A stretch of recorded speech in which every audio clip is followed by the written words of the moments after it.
Monsieur Garot, à quel point est-ce important de connaître un territoire pour le représenter? Si vous voulez, d'abord, il faut l'aimer, quoi. Je crois très simplement. Et c'est vrai que pour moi, c'est un retour aux sources ici, puisque, comme vous l'avez indiqué, j'ai été juge d'instruction aussi à Toulouse, hein, une partie de ma carrière professionnelle de magistrat, et je suis originaire du Midi, plutôt de Midi-Pyrénées, puisque je suis donc de Marthe-Tolosane, à Caser-sur-Garonne, de l'Ariège aussi, petit village qui est du côté de Brassac, la famille Géraud. Donc, si vous voulez, voilà, moi je suis ici, je me sens ici chez moi. Et en venant ici, d'ailleurs, je suis passé entre la Haute-Garonne et l'Ariège par des paysages magnifiques. Et c'est vrai que c'est authentique. Ça, je dirais que ça me ressemble un peu, si je puis dire. Et là, on continue sur la lancée avec des spahis. Là, ce sont des tabords marocains. Voilà, encadrés avec des officiers au képi bleu.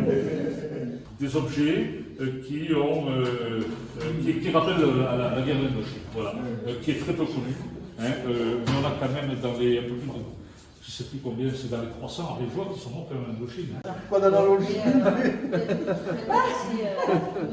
Ah, 1000 francs de Noël. 1000 francs de Noël. Voilà, monsieur le président Carlo, le 19 mai 1891. Alors, je n'ai pas d'histoire, vous pourrez une recherche d'histoire. Ici, vous avez le traditionnel. Tout ceci, tout ce que je viens de voir là, pour moi, est très émouvant et en même temps est très symbolique, significatif. Moi, si vous voulez, pour moi, que ce soit cette histoire, que ce soit tout le passé de ce pays, bon, je dis bien sûr que tout ce qui est... au moins, on sait d'où on vient. On sait d'où on vient, voilà, Et donc, quand on sait d'où on vient, on sait où on va. Voilà. Et pour moi, c'est essentiel. Voilà. Et ce que vous faites hein, avec votre association, ben, c'est remarquable parce que, notamment envers les jeunes, parce que voilà la vraie pédagogie, quoi. Voilà. Alors il y a une grande diversité dans ces territoires, puisqu'on sait que avec la fusion qu'il y a eu, donc cette fusion entre l'ancien Languedoc-Roussillon et Midi-Pyrénées, on a évidemment deux régions qui ne sont pas du tout les mêmes. Cette fusion, qui d'ailleurs a été une fusion qui a été organisée d'un point de vue politique.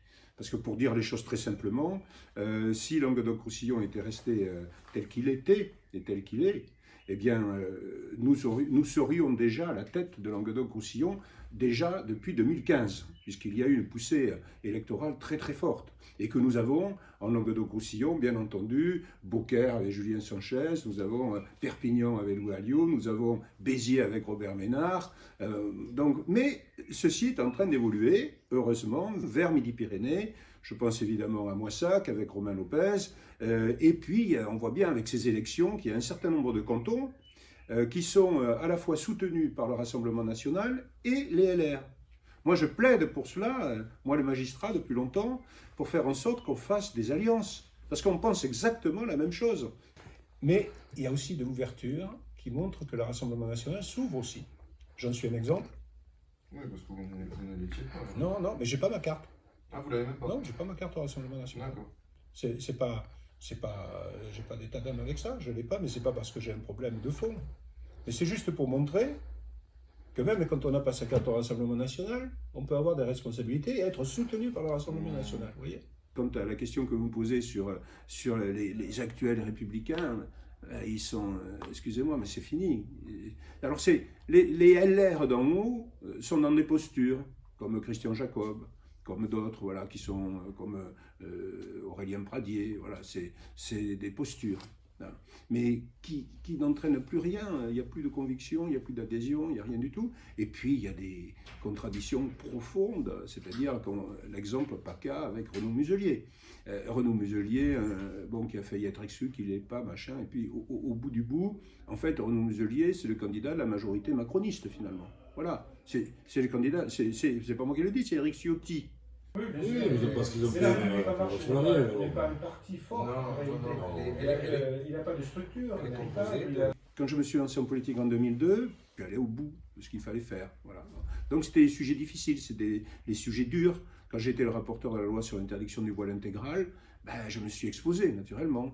Et j'ai dit qu'il n'était pas question de communautarisme en France et je suis passé aux actes. J'ai fait, si vous voulez, j'ai pris ces responsabilités. Bon.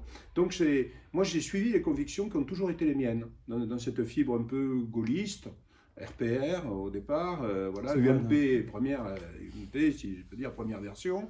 Et puis donc j'ai suivi cette ligne qui m'amène naturellement là où je suis aujourd'hui.